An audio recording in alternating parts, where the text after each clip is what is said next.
একজন লোক যার কাছে কখনো একটা রুটি কেনার টাকা ছিল না, টাকার অভাবে যার আত্মীয়রা তাকে সম্মান দিত না, আর পাওনাদাররা বাজারের মাঝে তাকে অপমান করত, কিন্তু ভাগ্য তাকে রাতারাতি কোটিপতি বানিয়ে দিল। হ্যাঁ, কখনো কখনো সম্পূর্ণ নিষ্ঠার সাথে কাজ করেও কিচ্ছু পাওয়া যায় না, অথচ সামান্য ধোঁকাবাজির অর্থে পাহাড় বানাতেও বেশি সময় লাগে না, তবে এর মূল্য মানুষকে কোনো না কোনো ভাবে ভোগ করতেই হয়। এটি সেই সময়ের কথা যখন বিগ বুল হর্স মেহতা শেয়ার বাজারে খেলছিল, আর সেই খেলায় জড়িত হয় ভাস্কর কুমার। যদি আপনার মধ্যেও অর্থ উপার্জনের প্রবল ইচ্ছা থাকে তাহলে লাকি ভাস্কর সিনেমাটি আপনারই জন্য।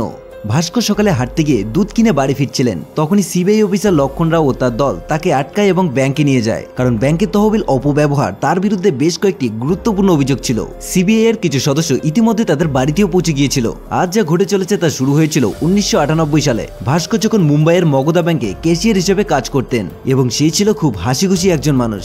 ব্যাংকের আঞ্চলিক ব্যবস্থাপক হিমাংশু তাকে বেশি কাজের বিনিময়ে সরকারি ব্যবস্থাপক বানানোর প্রতিশ্রুতি দিয়েছিলেন। অন্যদিকে ভল্ট ম্যানেজার নারায়ণ ব্যাংকে প্রতিদিন আসা এবং তাড়াতাড়ি চলে যাওয়ার জন্য পরিচিত ছিল।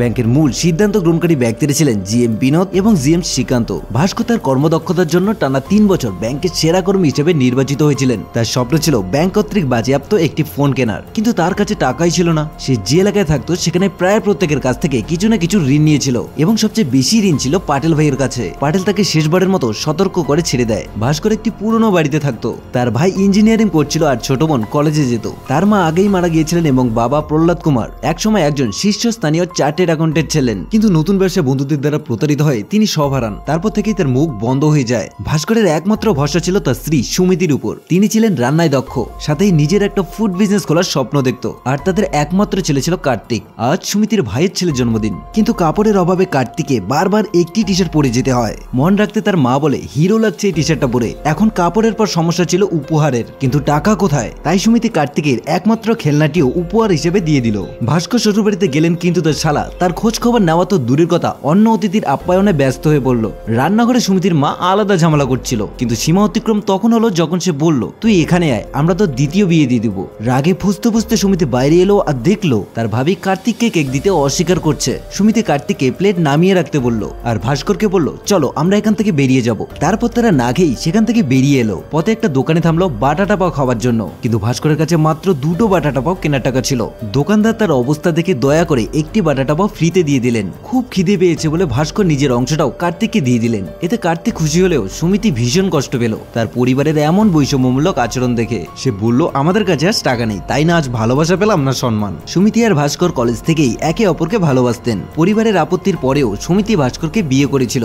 এত আর্থিক সংকটের মধ্যেও সে কখনো ভাস্করের বিরুদ্ধে অভিযোগ করেনি। ভাস্কর আজকাল পাওনাদারের কাছ থেকে লুকিয়ে থাকতো। তার সব ঋণ শোধ করার এবং ধনী হওয়ার শেষ আশা ছিল অ্যাসিস্ট্যান্ট রিজিওনাল ম্যানেজার হওয়ার সুযোগ, সে যার জন্য প্রাণপণ পরিশ্রম করছিল। ক্যাফেতে পরের দিন ভাস্করের অ্যান্থনির সাথে দেখা হলো। লোনের বিষয় জানাতে গিয়ে অ্যান্থনি জানালো, মালয়েশিয়া থেকে আসা একটি জাহাজে আমার 30টি টিভি আটকে আছে, সেগুলো ছাড়াতে 2 লক্ষ টাকার দরকার। ভাস্কর সরাসরি তাকে না করে দিলেন। মন্দির থেকে বেরোনোর সময় এবার পাটেল তাকে ধরে ফেললো। সে বলল, পকেট থেকে এক্ষুনি টাকা বের করে দে। ভাস্কর এবার বাধ্য হয়ে মানিব্যাগ দিল, যা একেবারে খালি ছিল। এতে পাটেল আরো রেগে গেল। এরপর সে ভাস্করের স্কুটারটা দেখে সেটা চাবি চাইলো। জোড়াজুড়ি করে সে ভাস্করের পকেটে ছিঁড়ে ফেললো। এবার স্কুটারটা নিয়ে সে চলে গেল। স্কুটার তো গেলই ভাস্করের, তার সাথে জনসমক্ষে মান সম্মান ও ধুলোয় মিশে গেল। ভাস্করকে দ্রুত ব্যাংকে যেতে হতো, কিন্তু এখন তার কাছে স্কুটি ছিল না, না টাকা ছিল, আর পকেটটাও তো ছেঁড়া। অগত্যা সে দৌড়ে ব্যাংকের দিকে রওনা দিল। ভাস্কর যখন ব্যাংকে পৌঁছালো তখন জিএম বিনোদ সেই পদে নির্বাচিত ব্যক্তির নাম ঘোষণা করছিলেন। দুর্ভাগ্যবশত এত পরিশ্রমের পরেও ভাস্করকে পদোন্নতি দেওয়া হয়নি, সেটি পেয়ে গেল অন্য কেউ। ক্যাফেতে গিয়ে সে সাম্বার কাছ থেকে জানতে পারলো, হিমাংশু তোমার নামই সুপারিশ করেনি, কারণ সে আর যাকে পদোন্নতি দেওয়া হয়েছে তারা দুজনই বাঙালি, আর বাঙালি হয়ে বাঙালিকে হেল্প করবে না এমনটা হতে পারে? ভাস্করের রক্ত এবার টকবক করে ফুটতে লাগলো। সে সরাসরি হিমাংশুর কাছে গিয়ে ক্ষোভ উগড়ে দিল। এবার হিমাংশুর পালা। সে বলল, আমি জানি না ক্যাফেতে তুমি কি সাইড বিজনেস করছো, আমি সব জিএম কে জানিয়ে দেবো। ভাস্কর বুঝলো সে নিজের বিপদ নিজেই ডেকে এনেছে। পদোন্নতি তো দূরের কথা, চাকরিটাও হারাতে বসেছে। সে হিমাংশুর সামনে কাকুতি মিনতি শুরু করলো। অনেক অনুনয়নের পর সহকর্মীদের কথায় হিমাংশু তাকে ক্ষমা করে দিল। যে ব্যাংকের জন্য ভাস্কর এত বছর ধরে খেটে গিয়েছে, যে সহকর্মীদের মধ্যে সে সম্মান অর্জন করেছিল, আজ তাদের সামনেই তার সম্মান সম্মান মাটিতে মিশে গেল। এরপর ভাস্কর মুখ ধুয়ে সব বলে আবার কাজে লেগে পড়ল। আর করারই বা কি ছিল, সকাল থেকে কিছু না খাওয়া ভাস্করকে সাম্বা ক্যাফেতে নিয়ে গেল। সেখানে অ্যান্থনি আবার এসে হাজির। ভাস্কর তাকে নিজের কাছে বসিয়ে জিজ্ঞেস করলো, তোমার কাছে যদি 2 লক্ষ টাকা থাকে তাহলে কি করবে? অ্যান্থনি বলল, মাত্র 2 ঘন্টায় দ্বিগুণ করে ফিরিয়ে দিব স্যার। ভাস্কর সাথে সাথেই নিজের ব্যাগ থেকে টাকা বের করে অ্যান্থনির হাতে দিয়ে দিল এবং বলল, যত লাভ আসবে তার 20% আমাকে আর সাম্বাকে দিতে হবে। কিন্তু এই টাকা এলো কোথা থেকে? এই টাকা ছিল ব্যাংকের। ভাস্কর বলল। সাম্বা আতঙ্কিত হয়ে বলল, ভাই এটা কি করলে? ধরা পড়ে গেলে সরাসরি জেলে যেতে হবে যে। কিন্তু ভাস্কর তার পরিবারের দায়িত্বের কারণে বাধ্য ছিল। তারা 3 জনই একসঙ্গে রওনা দিল। পথে অ্যান্থনি বলল, ভারতে যেসব ব্র্যান্ডেড টিভি 40-50 হাজার টাকা, বিদেশে তা 8-9 হাজার টাকায় পাওয়া যায়। তার উপর আমাদের সরকার নানান ট্যাক্স বসিয়ে রাখে। আর এইসব ট্যাক্স থেকে বাঁচতে এইসব পণ্য স্পেয়ার পার্ট হিসেবে দেখিয়ে আনা হয়, যাতে ট্যাক্স ফাঁকি দেওয়া যায়। তার উপর চেনা জানা কেউ যদি থাকে তাহলে আরো পার পাওয়া যায়, কারণ জাহাজের ক্যাপ্টেন আমার নিজের বন্ধু। এরপর ভাস্কর নিজের বাড়িতে নেমে গেল, কিন্তু সাম্বা অ্যান্থনির সঙ্গে থেকে গেল। বাড়িতে পৌঁছে সে দেখলো সুমিতি দাঁড়িয়ে আছে। সে ইতিমধ্যেই জেনে গিয়েছিল যে পাটেল তার স্কুটার কেড়ে নিয়েছে। ভাস্কর হতাশ কণ্ঠে বলল, শুধু স্কুটার নয়, পদোন্নতিটাও হাতছাড়া হয়ে গেল। এরপর সে অনেকক্ষণ অপেক্ষা করলো তাদের দুজনের, কিন্তু এখনো কোনো খবর আসেনি। যদিও কথা ছিল মাত্র 2 ঘন্টায় আসবে। তাই ভাস্করের মনে নানান ভয় আসতে লাগলো। রাতে সুমিতি জানালো সাম্বা এসেছে। ভাস্কর বাইরে গিয়ে দেখলো দুজনে এবার দাঁড়িয়ে হাসছে। টিভি বিক্রি করে তারা 2.5 লাখ টাকা মুনাফা করেছে। ভাস্করের ভাগে এসেছে 25,000 টাকা। সুমিতি বুঝতেই পারলো না এত টাকা কোথা থেকে আসলো। ভাস্কর ব্যাংক থেকে যে 2 লক্ষ টাকা এনেছিল সেটি রেজিস্টারে 2 লক্ষ টাকা কম এন্ট্রি করেছিল। পরের দিন কাউন্টারে টাকাটা রেখে ব্যাংকে সেটা সঠিক এন্ট্রি করে দিল। এভাবেই তার ছোটখাটো একটা স্ক্যাম সফল হলো। এখন এই টাকায় ভাস্কর তার সমস্ত ঋণ শোধ করে দিল। কিন্তু এটা ছিল কেবল একটা শুরু। একবার অর্থের নেশা ধরে গেলে তার থেকে আর রেহাই নেই। এমনকি যার এই নেশা ধরে যায় সে আর থেমে থাকতে পারে না। ভাস্কর এই পথই বেছে নিল এবং অ্যান্থনির সাথে আবার কাজ করা শুরু করলো। তার উন্নতি হতেই লাগলো দিনকে দিন। কিন্তু সুমিতি অতিরিক্ত খরচ দেখে অবাক হয়ে যাচ্ছিল। একদিন সে জিজ্ঞেস করেই ফেললো, পদোন্নতি পাওনি তবু এত টাকা কোথা থেকে এলো? কিন্তু ভাস্কর মিথ্যে বলে, আমি অ্যান্থনির সাথে ইম্পোর্ট এক্সপোর্টের ব্যবসা করছি আর সেখান থেকে সব ঋণ শোধ করে দিচ্ছি। সুমতি খুব খুশি হলো এবং বলল, আগামী সপ্তাহে কার্তিকের জন্মদিন, এবার আমরা ভালোভাবে সবার সঙ্গে উদযাপন করব। জন্মদিনের পার্টিতে সবাইকে আমন্ত্রণ জানানো হলো। ভাস্করের উন্নতি দেখে আত্মীয়রা এখন তার উপর জ্বলছিল আর ব্যাংকের সহকর্মীরা হতবাক হয়ে যাচ্ছিল। তবে কাজটাই এমন ছিল যে সবাইকে খরচ সম্পর্কে মিথ্যে বলতেই হয়েছিল। অন্যদিকে তার বাবাও এই পরিবর্তন খেয়াল করছিল। এবার পার্টি শেষ। সবাই চলে যাওয়ার পর অ্যান্থনি জানালো, আমি চিরতরে আমেরিকায় ছেলের কাছে চলে যাচ্ছি, কিন্তু খালি হাত যাব না। যাওয়ার আগে একটা বড় কাজ করতে চাই, তার জন্য 10 লাখ টাকা দরকার। কিন্তু ব্যাংক থেকে এত টাকা বের করা সহজ ছিল না। কিন্তু যখন ভাস্কর তার ছেলেকে জিজ্ঞেস করলো আজ কেমন লাগলো, কার্তিক কেঁদেই ফেললো। তার মনে পড়ে গেল সেই দিনগুলোর কথা যখন সে একটাই জামা পরতো আর বন্ধুরা তাকে নিয়ে মজা করতো। সেই মুহূর্তে ভাস্কর তার ছেলের মুখ দেখে সিদ্ধান্ত নিল পরিবারের জন্য সে ঝুঁকি নিবেই। পরের দিন ভাস্কর ব্যাগের বদলে সুটকেস নেওয়া ভালো মনে করলো, কারণ এবার টাকার পরিমাণ বড়। ব্যাংকে পৌঁছে নারায়ণকে সে মিথ্যে বলল যে আমি এখান থেকে সরাসরি শহরে যাব, তাই সুটকেস এনেছি। সেই দিন সাধারণ দিনের তুলনায় সে ভল্ট থেকে 10 লক্ষ টাকা বেশি বের করলো। কিন্তু আজ নারায়ণ যেন ব্যাংক ছাড়তেই চাইল না। ভাস্কর ওনাকে জিজ্ঞেস করলো, স্যার আপনি কখন যাবেন? জানতে পারলো আজ সে দেরি করেই যাবে। এবার দুজন মিলে একটা পরিকল্পনা করলো। সাম্বা একজন অচেনা লোক সেজে নারায়ণকে ফোন করলো এবং কথা বলতে লাগলো। এতক্ষণে ভাস্কর টাকা সুটকেসে ভরে নিল এবং গিয়ে আবার সেখানে দাঁড়িয়ে রইল। এরপর সেই টাকায় তারা 3টি দামি গাড়ি কিনলো। কিন্তু সমস্যা দেখা দিল যে ব্যক্তিকে গাড়িগুলি বিক্রি করার কথা ছিল, কিন্তু শেষ মুহূর্তে আর বিক্রি করতে পারলো না। এবার দুশ্চিন্তা শুরু হলো তাদের, এখন কি করা যায়? ভাস্কর বলল, পবেটের সময় একসঙ্গে ছিলাম, এখন বিপদেও একসঙ্গে থাকবো। গাড়িগুলো কেনার মতো কেউই কি নেই? অ্যান্থনি খোঁজ নিয়ে জানালো গোয়াতে একজন ক্রেতা পাওয়া গেছে, তাদের সেখানেই যেতে হবে, কারণ পরের দিনই ব্যাংকে টাকা ফেরত রাখতে হবে। পথে কেউ বাধা না দেয় তাই গাড়িগুলোর উপর সরকারি প্লেট লাগিয়ে দিল তারা। একটি চেকপোস্টে পুলিশ তাদের থামালো, কিন্তু ভাস্কর আগেই সব ব্যবস্থা করে রেখেছিল। সে কিছু ভিখারিকে নেতা সাজিয়ে গাড়িতে বসিয়ে রেখেছিল আর নজর ঘোরানোর জন্য সাথে একটা সুন্দরী নারীও রেখেছিল। পুলিশ এবার হতভম্ব হয়ে গেল, চাকরি যাওয়ার ভয়ে ভয় পেতে লাগলো। ভাস্কর বলল, চিন্তা করবেন না, শুধু গোয়াতে ফোন করে জানিয়ে দিন আমাদের গাড়িগুলোকে চেকিং ছাড়াই যেন যেতে দেওয়া হয়। তার এই শিয়ালচর বুদ্ধির কারণে শেষ পর্যন্ত তারা নিরাপদে গোয়ায় পৌঁছে গেল। লাভের ভাগ তারা দুজন বন্ধু 5 লাখ টাকা করে পেল। ভাস্কর ভিখারিদেরও 1 লাখ টাকা দিল এবং তাদের সাহায্যের জন্য ধন্যবাদ জানালো। এরপর তারা বম্বে এয়ারপোর্ট গেল। অ্যান্থনিতে টাকা নিয়ে আমেরিকায় চলে গেল আর ভাস্কর ব্যাংকের টাকা নিয়ে ব্যাংকে ফিরলো। কিন্তু ব্যাংকে পৌঁছে দেখলো পুলিশ আগের থেকেই সেখানে রয়েছে। তার মনে হলো এবার তো গেলাম, কিন্তু পুলিশ তাকে সরিয়ে দিয়ে নতুন এআরএমকে গ্রেপ্তার করলো, কারণ সে ঘুষ খেয়ে লোন দিত। ভাস্কর এবার আতঙ্কে চুপ করে নিজের জায়গায় বসে থাকলো। কিন্তু হঠাৎ জিএম এসে তার সুটকেস দেখে জিজ্ঞেস করলো, এটা কি? ভাস্কর বলল, গ্রাম থেকে সোজা ব্যাংক এসেছি, তাই সুটকেস সঙ্গে এনেছি। কিন্তু জিএম সন্দেহ করলো। সে ভল্ট ম্যানেজার নারায়ণকে ডেকে বলল, সুটকেস খুলো এবং টাকা গুনো। ভাস্করের সুটকেসটা পূর্ণ ছিল তাই খুলতে বেশ সময় লাগলো। আর যখন খুললো, এটা কি? সুটকেসে শুধু কাপড়। নারায়ণ জানালো টাকা পুরোপুরি মিলছে। আসলে ব্যাংকে ঢোকার পরই ভাস্কর টাকাগুলো আলাদা করে সঠিক স্থানে রেখে দিয়েছিল আর পরে নারায়ণ সেটা যোগ করে পুরো হিসাব মিলিয়ে দেয়। হিমাংশু স্ক্যামের পর জিএম কারো উপর বিশ্বাস করতে পারছিলেন না, তাই সে ভাস্করকেও সন্দেহ করে। এরপর সাম্বা শেষ সিদ্ধান্ত নিয়ে বলে অ্যান্থনির জায়গায় সে আরেকজনকে পার্টনার খুঁজবে। কিন্তু ভাস্কর শেষ 2 দিনের ঘটনায় এতটাই আতঙ্ক ছিল যে সে এখানেই থামতে সিদ্ধান্ত নিল, কিন্তু সাম্বা থামলো না। এরপর ভাস্কর তার উপার্জিত টাকা নিজের ভাইকে দিতে বাধ্য হলো, কারণ সে উচ্চ শিক্ষার জন্য বিদেশে যাচ্ছিল। পরের দিন ব্যাংকে পৌঁছানোর পর সে জানতে পারলো চেয়ারম্যান স্যার এসেছেন, তাই ভাস্করকে চেয়ারম্যানের কক্ষে ডাকা হলো। এবার চেয়ারম্যান বললেন, হিমাংশু স্ক্যামের কারণে ব্যাংকের সুনাম নষ্ট হয়েছে, তাই আমরা কিছু লোককে চাকরি থেকে বরখাস্ত করছি। ভাস্কর এবার আতঙ্কিত হয়ে পড়ল, কিন্তু চেয়ারম্যান সাথেই বললেন কিছু লোকের প্রমোশনও করা হবে, যেমন রিজিওনাল ম্যানেজার এবং এজিএম এর পদ খালি আছে, কারণ তারা ব্যাঙ্গালোর শাখায় বদলি হচ্ছেন।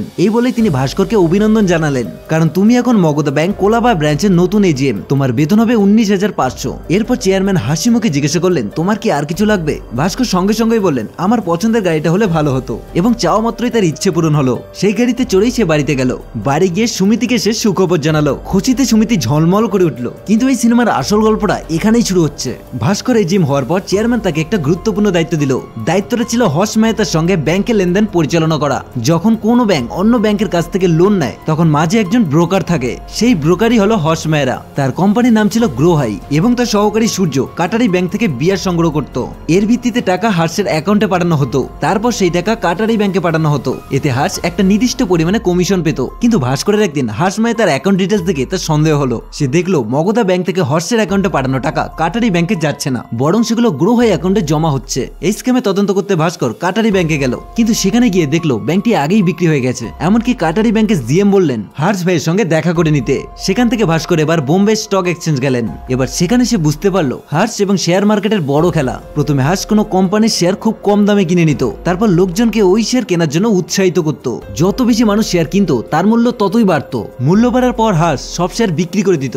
সমস্ত শেয়ার বিক্রি করে হর্ষ এক ঝটকায় কোটি কোটি টাকা কামিয়ে নিত, এবং এর জন্যই সে ব্যাংকে কাজে লাগাচ্ছিল। ভাস্কর এবার ঠিক করে সে পুরো স্ক্যাম আরবিআই কে জানিয়ে দিবে, কিন্তু এতে ভাস্করের কোনো লাভ হচ্ছিল না। সে ভাবলো ইমানদারি দেখিয়ে কি লাভ হবে, হর্ষ মেহতার সাথে হাত মেলালে সে মালামাল হয়ে যেতে পারে। তাই ভাস্কর সূর্যকে ফোন করলো আর সরাসরি দেখা করতে বললো। সূর্য হর্ষ ভাইয়ের পক্ষ থেকে তাকে একটা চেক দিল, কিন্তু ভাস্কর বলল আমার দাম আমি নিজেই ঠিক করব। এবার থেকে যত টাকার বিয়ার আনবে তার 1% আমাকে দিতে হবে, আর আমি সেই টাকা ক্যাশে নিব, এবং যেসব কোম্পানির শেয়ার হর্ষ কেনাবেচা করবে তার তথ্য একদিন আগেই আমাকে দিতে হবে। এই বলে তাদের সাথে ডিল ফাইনাল করলো। এবার দরকার ছিল কমিশনে পাওয়া কালো টাকা সাদা করার উপায়। ভাস্করের পুরনো বন্ধু অ্যান্থনি যাওয়ার আগে এক ব্যক্তির সঙ্গে পরিচয় করিয়ে দিয়েছিল। সেই জানালো কালো টাকা সাদা করার সবচেয়ে ভালো উপায় হলো লটারি টিকিট। 3% কমিশন দিয়ে বিজয় টিকিট কিনে নেওয়া যাবে। পরের দিন ভাস্কর খবরের কাগজ খুলে দেখলো বিজয় নাম্বার তারই লটারি টিকিটের। এইভাবে তার 25 লাখ টাকা সাদা হয়ে গেল। এরপর ভাস্কর একজন ব্রোকারের কাছে গিয়ে নিজের ট্রেডিং অ্যাকাউন্ট খুললো। এরপর সন্ধ্যাবেলায় সূর্যের ফোন এলো। সে বলল কাল মার্কেট খোলার সঙ্গে সঙ্গে এবিসি কোম্পানির যত শেয়ার কেনা সম্ভব কিনে নাও। ভাস্কর ঠিক তাই করলো। সে 1 লাখ টাকা শেয়ার কিনলো। 2 সপ্তাহ পর সূর্য আবার ফোন করলো। সে বলল আজ বিকেলের মধ্যে সব শেয়ার বিক্রি করে দাও। ভাস্কর তার ব্রোকারকে ফোন করলো ঠিকই, কিন্তু কোনো সংযোগ পেল না। তাই সে নিজেই ব্রোকারের অফিসে ছুটলো, কিন্তু রাস্তায় বিশাল ট্রাফিক। কোনো উপায় না পেয়ে সে পায়ে হেঁটেই দৌড়ে চললো। যে করে হোক সে ব্রোকারের অফিসে পৌঁছে শেয়ার বিক্রি করতে নির্দেশ দিল। শেয়ার বিক্রি করে ভাস্কর এবার 70 লাখ টাকা লাভ করলো। এরপর লক্ষণরাও বিস্মিত হয়ে জিজ্ঞাসা করলো 2 সপ্তাহে 70 লাখ কামানোর পর একদিনে 69 লাখ খরচ করে ফেললে? ভাস্কর হেসে বলল আমার ছোট বোনের বিয়ে ঠিক হয়েছে, তাই শপিং এ অনেক খরচ হয়েছিল। তবুও এত টাকা খরচা হতো না যদি গয়না কেনার সময় তাকে অপমান করতো না। হয়েছিল এমন যে ভাস্কর তার গাড়ি নিয়ে গয়নার দোকানে গেল। সে জল চাইতে দোকানের কর্মচারী বলে উঠে নিজেই গিয়ে খেয়ে নাও। এমনকি তারা চেক নেওয়ার প্রস্তাবও প্রত্যাখ্যান করলো। ভাস্কর বুঝতে পারলো তারা গরিব ভেবে খারাপ ব্যবহার করছে। প্রতিশোধ নিতে ভাস্কর দোকান ছেড়ে ব্যাংক গেল, এবং সে নগদ টাকা তুললো, এবং প্রথমেই সে কাপড়ের দোকানে ঢুকলো। ঢুকেই সে ভর্তি ব্যাগ টাকা টেবিলে রাখলো। এত টাকা দেখে এবার দোকানের মালিক নিজেই কাপড় দেখাতে শুরু করলো। সে কাপড় কেনার পর গাড়ি শোরুমে গেল এবং 16 লাখের বড় গাড়ি কিনে ফেললো। তারপর গয়নার দোকানে এসে তাদের বেশ জোরদার প্রভাব পড়লো। ভাস্কর নিজের আর্থিক ব্যবস্থার প্রদর্শন করতে এমন জিনিসও কিনতে শুরু করলো যার আদৌ প্রয়োজন ছিল না। এবার তার বোনের বিয়েটা বেশ ধুমধাম করে সম্পূর্ণ হয়ে গেল। কমিশনের অর্থ আর লটারি থেকে আসা টাকা একেবারে সাদা করতে সমস্যা হতে পারত। তাই সে এবার মানি লন্ডারিং এর পথ বেছে নিল। বিদেশে এই কাজের জন্য অনেক কোম্পানি তৈরি করা হয়েছে, কিন্তু ভাস্করের নিজেরও একটা কোম্পানি থাকা দরকার। সেই কারণে সে সুমিতির স্বপ্ন পূরণ করতে আচার বিক্রির ব্যবসা শুরু করালো। তারপর বিদেশি ভুয়ো কোম্পানিগুলো থেকে আচারের অর্ডার আসতে লাগলো, এবং তার কালো টাকা ধীরে ধীরে আবার সাদা হয়ে যেতে লাগলো। টাকা এবার বাড়তে থাকায় ভাস্করের অহংকারও বাড়তে লাগলো। সে নিজের গাড়ি রাস্তার মাঝখানে পার্ক করার জন্য সে পাড়া প্রতিবেশীকে 10,000 করে টাকা দিতে লাগলো। এমনকি সুমিতির সঙ্গেও সে অদ্ভুত ভাবে কথা বলতো। একদিন পাটেল তার স্কুটার নিয়ে কেবল ভাস্করের গাড়ির সামনে দাঁড়িয়েছিল, কিন্তু ভাস্কর তাতে খেপে গিয়ে প্যাটেলের স্কুটারটাই ভেঙে ফেললো। সুমিতি এবার চুপ না থেকে বলেই ফেললো এ তুমি কি করছো, এত অহংকারী হয়ে গেলে কেমন করে? ভাস্কর বলল আমি অহংকারী হইনি, আমি শুধু বড় লোক হয়ে গেছি, আর তোমার ফুড বিজনেসটাও আমারই জন্য চলছে। এরপর থেকে তাদের দাম্পত্য জীবনে অশান্তি শুরু হয়েছিল। একই অপরে তারা এবার আলাদা থাকা শুরু করলো। কিন্তু এরপর ভাস্করের জন্য একটা বড় ধাক্কা অপেক্ষা করছিল। একদিন কাটারি ব্যাংকের জিএম হরিহর তার কাছে এলো। ভাস্কর তারই দেওয়া ব্যাংক রসিদ ক্লিয়ার করছিল, কিন্তু এত টাকা রসিদ হরিহর দেখে বলল আমি কখনো এত টাকা রসিদ ইস্যু করিনি। আসলে হর্ষ সেগুলো ভুয়ো ব্যাংক রসিদ বানিয়েছিল। এতে হরিহর কান্নায় ভেঙে পড়লো এবং বলল একথা কাউকে বলো না, নয়তো আমরাও ফেসে যাব। এরপর সে দ্রুত সেখান থেকে বেরিয়ে গেল, কিন্তু তার ব্লাড প্রেশারের ওষুধ সেখানেই রেখে গিয়েছিল। ভাস্কর বাইরে গিয়ে দেখে হরিহর মাটিতে পড়ে আছে, কারণ সে অতিরিক্ত ওষুধ খেয়ে আত্মহত্যা করেছে। সূর্য এবার ভাস্করের কাছে চলে এলো, দরজা বন্ধ করে ভাস্করকে হুমকি দিল, কিন্তু টাকা পয়সার নেশার সবচেয়ে বড় সূর্য বলল যা হচ্ছে হার্ষ ভাই সব সামলে নেবে। সেদিন ভাস্করকে আবার পুলিশ স্টেশনে যেতে হলো, কারণ তার বন্ধু সাম্বা ধরা পড়ে গিয়েছে। সাম্বা যে নতুন ট্রেডারের সঙ্গে কাজ শুরু করেছিল সে তাকে ধোকা দিয়েছিল, তাই সে পুরোপুরি ধ্বংস হয়ে গিয়েছিল। এদিকে সুমিতির ভাইয়েরও খারাপ সময় চলছিল, তাই সে ভাস্করের কাছে সাহায্য চাইছিল, কিন্তু সুমিতির মা তাকে বলল দেখ তোর স্বামী কেমন অহংকার দেখাচ্ছে, এটা তার টাকা নয় তোর আচারের ব্যবসার টাকা। এটা শুনে সুমিতি রেগে গিয়ে সে বলল যখন আমাদের কাছে টাকা ছিল না তখন তোমরা আমাদের কতটা সাহায্য করেছিলে, একটা কি খাওয়ানো তোমাদের জন্য কঠিন হয়ে গিয়েছিল, আর এখন তোমরা চাও আমার স্বামী তোমাদের সমস্ত টাকা চুকিয়ে দিক। এবার সুমিতি যখন ভাস্করকে নিয়ে যেতে লাগলো তার মা চিৎকার করে বলল ভুলে যাস না তোকে ফুড বিজনেসের আইডিয়াটা আমি দিয়েছিলাম। আঘাত পেয়ে সুমিতি নিজের দোকানে গিয়ে ভাঙচুর করলো। তাকে কষ্ট দিচ্ছিল না যে তার মা এমন কথা বলেছে, বরং এটা কষ্ট দিচ্ছিল যে ভাস্কর এখন বদলে গিয়েছে। সুমিতি বলল আমি আমার আগের ভাস্করকে ফিরে চাই। পরে ভাস্কর যখন বোঝাতে এলো তখন তার বাবা পেছন থেকে বললেন তোমার সাথে কিছু কথা রয়েছে। তার বাবা জিজ্ঞেস করলেন এটা কি হচ্ছে ভাস্কর। ভাস্কর অন্যদের মতো তাকেও মিথ্যা কথা বলতে লাগলো, কিন্তু তার বাবা একসময় সেরা চার্টেড অ্যাকাউন্ট ছিলেন, তাই তিনি বুঝতে পারছিলেন ভাস্কর কি চাল খেলছে। তিনি বললেন শুরুর দিকে সবাই এটা পরিবারের জন্যই করে, কিন্তু পরে সব ভুলে যায়। তুমি এই টাকার নেশায় পড়ে গেছো, তাই তুমি এখন থামো। ভাস্কর বলল ঠিক আছে আমি থামবো। সুমতিও এবার পুরো সত্য জানতে পেয়ে গিয়েছিল। এরপর ভাস্কর তার ফুড বিজনেস এবং সমস্ত অবৈধ ব্যবসা বন্ধ করে দিল, এমনকি এবার সূর্য আসায় তাকে তাড়িয়েও দিল। কিন্তু জিএমও চেয়ারম্যান ভাস্করের উপর হাস্যের জালিয়াতি করা রসিদ ঠিক করার জন্য চাপ দিল, কিন্তু ভাস্কর তাতে কোনো কথা শুনলো না। সে এখন সব ঠিক করতে চাচ্ছিল। সে তার ছোট ভাইকে বিদেশে বাড়ি কেনার জন্য টাকা দিল, নিজের বাড়ি বোনের নামে লিখে দিল, এমনকি সে তার শালাকেও সাহায্য করলো। সেই সঙ্গে নিজের বন্ধু সাম্বাকেও তার সঙ্গে কাজে লাগিয়ে দিল, এমনকি পুরনো গাড়িটি সে নারায়ণ স্যারের হাতে ফ্রিতে দিয়ে দিল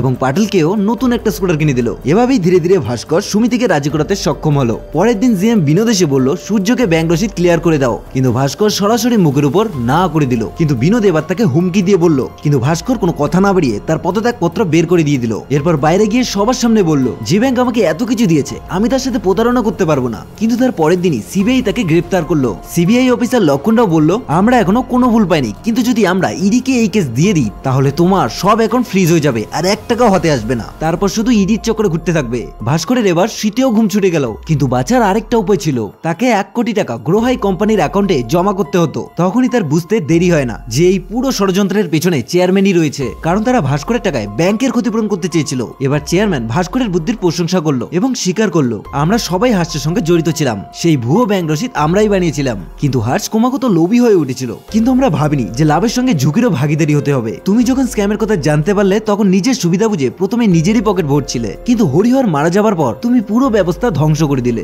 এবং রিজার্ভ ব্যাংকেও অভিযোগ করে দিলে, তাই এবার তোমার টাকাতেই ক্ষতিপূরণ হবে। ভাস্করের দ্বিধা করলো না, সে চেক সাইন করে দিল। ওরা ভাবছিল এখন ভাস্কর বাড়ি যাবে, চুপচাপ শুয়ে পড়বে আর শান্তিতে ঘুমাবে। পরের দিন সূর্য চেক নিয়ে ব্যাংকে এলো চেক ক্লিন করতে, কিন্তু তখনই ধরা পড়লো একটা বিরাট সত্য।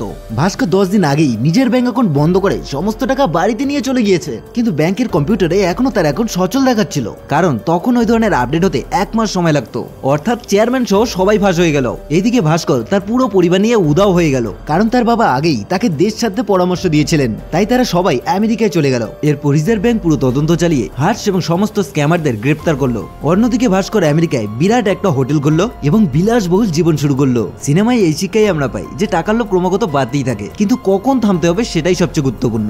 ভিডিও ভালো লাগলে লাইক বা কমেন্ট অবশ্যই করবেন, আর এমনই ভিডিও নিয়মিত দেখতে হলে চ্যানেলটিকে অবশ্যই সাবস্ক্রাইব করে রাখবেন।